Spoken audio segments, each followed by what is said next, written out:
একজন মাওলানা যখন আরেকজন মাওলানার বিরুদ্ধে বলে তখনও কি সে আলেম? শরম পাচ্ছে। নির্বাচন করে দল সংগঠন করে ভিতর নষ্ট হয়ে গেছে নাকি? মানুষের বিরোধিতা করে বদনাম করে গালি দিয়ে নষ্ট হবে, এটাই স্বাভাবিক। আলেম ওলামা হলে কি হবে? আলেম ওলামা একজন আর একজনকে একবারে ধুয়ে ছেড়ে দিচ্ছে, এমন বলা বলছে। গত পরশুদিন এক মাওলানা সাহেবের সাথে দেখাতাম, বলছে আচ্ছা মাওলানা সাহেব, একজন মাওলানা যখন আরেকজন মাওলানার বিরুদ্ধে বলে তখনও কি সে আলেম? শরম পাচ্ছে। কেমনে হয়? কই আমাদের তো বলার প্রয়োজন হয় না। আমি তো বহুদিন বলছি, প্রতিদিনই বলছি, 90 সাল থেকে আমি কারো বিরুদ্ধে বলিনি, আছি তো, বলা লাগে না। পিছন দিকে তাকিয়ে দেখার প্রয়োজন নেই, আমি প্রয়োজন বুঝতেও পারি না। কোনো কর্ম আমাকে ভেবে করা লাগে না, সব এমনিতেই সামনে দাঁড়িয়ে আছে। আব্দুল্লাহ ইবনে আব্বাস রাদিয়াল্লাহু তাআলা আনহু বলেন, একদা আল্লাহ তাআলা আমাদের নবীকে বললেন, মুহাম্মদ হাল তাদরি ফিমা ইখতাসিমুল মালাউল আলা, মুহাম্মদ আপনি কি বলতে পারেন উপরে কি নিয়ে হইচই হচ্ছে? আল্লাহ আমাদের নবীকে ডাকেন মুহাম্মদ বলে, জিবরাইল আলাইহিস সালাম আমাদের নবীকে ডাকেন মুহাম্মদ বলে, সাহাবীগণ আমাদের নবীকে ডাকতেন আল্লাহর রাসূল বলে। আল্লাহ রাসূল বলেছেন, আল্লাহ রাসূল করেছেন, আল্লাহ রাসূল দিয়েছেন। আর মাযহাবী লোকেরা আল্লাহ রাসূলকে ডাকে হুজুরে পাক সাল্লাল্লাহু আলাইহি ওয়াসাল্লাম। যেমন কোরআন শরীফ তেমন হুজুরে পাক, হুজুরে পাক। দুর্বল পয়েন্টে কোনোদিন যাওয়া লাগেনি। কোরআন শরীফ চলবে না, শরীফ শব্দ চলবে না, এটাই চূড়ান্ত। পৃথিবীর কোনো পথ দিয়ে ওটা বৈধ করার কোনো পথ নেই। দুনিয়া একদিকে হয়ে গেল, একবার দিন রাত দেখছে, তারপরে একবারে এমনি মানুষ গেছে যে হুজুরে উল্টে গেছে। সে দাপট কত মিম্বারে দাঁড়িয়ে। সম্মানিত দিনী ভাই, যখন করোনা শুরু হয়েছিল তখন আমি বলেছিলাম, সারা পৃথিবীর মানুষ যদি বলে 3 ফুট পর পর দাঁড়াতে হবে, তবে এটা বৈধ হবে না।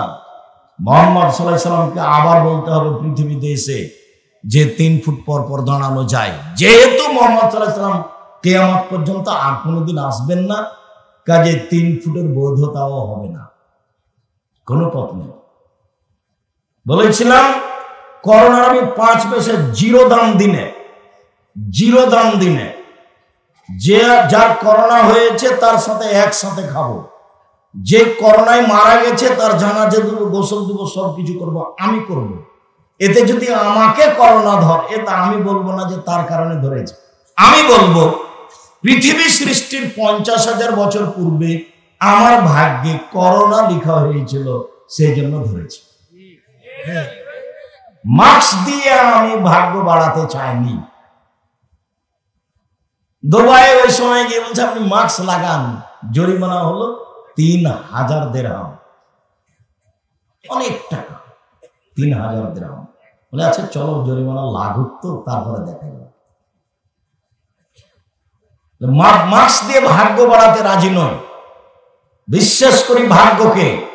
আল্লাহ নবী বলছেন, মানুষ যখন সৃষ্টি করেছেন আল্লাহ, তখন লিখেছেন হায়াতাহু ওয়া মাউতাহু ওয়া রিজকাহু ওয়া মাসাইবাহু, লিখে দিয়েছেন তার জীবন, লিখে দিয়েছেন তার মরণ, লিখে দিয়েছেন তার রুজি, লিখে দিয়েছেন তার অসুখ বিসুখ, মাসাইবা, রোগ ব্যাধি, করোনা লিখা আছে। তো যদি লিখা হয়ে থাকে, এখন যদি ও পাথরের মধ্যে ঢুকে যায় তবুও করোনা ধরবেই। আর যদি লিখা না থাকে, যা করোনা হয়েছে ওর গায়ের সাথে গাও লাগিয়ে যদি থাকে তো ধরবে না। এইভাবে ভাগ্যকে বিশ্বাস করি। অতএব মাস্ক দিয়ে ভাগ্য বাড়াতে আমি আব্দুর রাজ্জাক বিন ইউসুফ প্রস্তুত নই। সারা দুনিয়ার মানুষ যদি মাস্ক লাগাই, তবু আমি আব্দুর রাজ্জাক বিন ইউসুফ মাস্ক লাগাবো না। যদি হিসাব নিকাশ করে বাঁচত মানুষ করোনা থেকে, তাহলে ঢাকার ফিউচার পার্কের মালিক আর মারা যেত না করোনা। ওরা তো দেশের পানি খায় না। আর করোনা যাকে হয়েছে সে যা খাচ্ছে নিচে ফেলে দিচ্ছে, ওটা ফকির খাচ্ছে, ওকে করোনা ধরে না। আর একজনের বউ পাশে যায় না, আর একজনের বউ করোনা যার হয়েছে তার গায়ের সাথে লাগিয়ে ঘুমাচ্ছে, তো বউকে করোনা ধরে না। আমি একটু বাস্তব দেখাই, 1 মিনিট। বাপ বাড়িতে একটা অটোতে অটো দাঁড়িয়ে আছে, আপনি বসে আছেন, আমি এখনো উঠেছি সেই অটোতে, উঠতেই ওই লোকটা টান দিয়েছে, আমি একবার আপনার মুখের উপরে গিয়ে পড়েছি। তখন আপনি বলছেন বসেন বসেন বসেন, কোনো সমস্যা নেই, বসেন বসেন, কোনো সমস্যা নেই। তো বসলাম। এই হলো এক। আপনার মুখের উপরে পড়তে আপনি বলছেন চোখ নাই, হিসেব করে উঠেন না গাড়ি, চোখ নাই, দেখতে পারলাম মানুষের গায়ে। এটা একটা চাল চলন। বলেন তো কোনটা ভালো কোনটা খারাপ? চাল চলন। চাল চলন হলো সবচেয়ে ভারী নেকির কাজ। কে দাম দেয় চাল চলন? মানুষ একজন আর একজনকে সুযোগ পালে একবারে জেল জুলুম হাজত ধুয়ে ছেড়ে দিচ্ছে। আবার ফেরে এমনিতে কেন যে বলছে এভাবে আমি বুঝতে পারি না। তার এভাবে বলার কি প্রয়োজন? দাপট দেখিয়ে 2 দিন বাঁচার চেষ্টা করিয়েন না, দলীয় ক্ষমতা দেখিয়ে 2 দিন বাঁচার চেষ্টা করিয়েন না। ফেরাউন ডুবে গেছে, আর আপনাদের নেত্রীর বয়স ছিল 45 মিনিট। ক্ষমতা দেখিয়ে কিছু করিয়েন না। ক্ষমতা দেখিয়ে করলে সময় একদিন আসবে।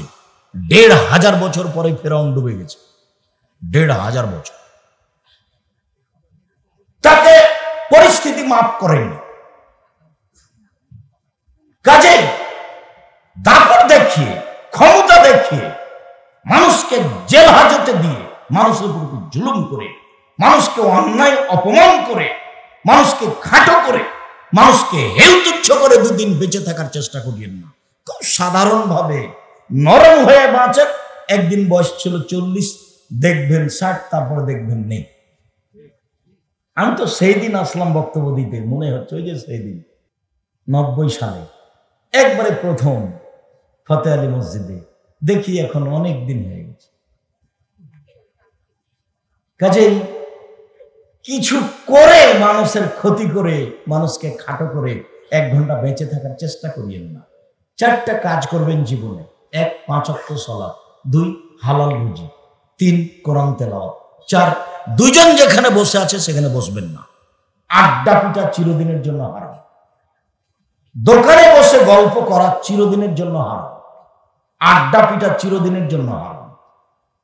এসব সালাত আদায় করে এসে মাথায় টুপি দিয়ে ওই ল্যাংটা মেয়ে টিভিতে নাচছে, আর আপনি দেখে চক্ষু ঠান্ডা করছেন, কলিজা ঠান্ডা করছেন, মাথায় টুপি দিয়ে, আর আপনি মানুষের বদনাম করছেন, তখনও আপনি ভালো মানুষ? কেমনে আপনি ভালো মানুষ হলেন? কিভাবে হয় এটা? ভালো চাল চলন বক্তব্যের বিষয় আজকে নয়, আজকে হচ্ছে আল্লাহ ভীতি। চলেন যাই।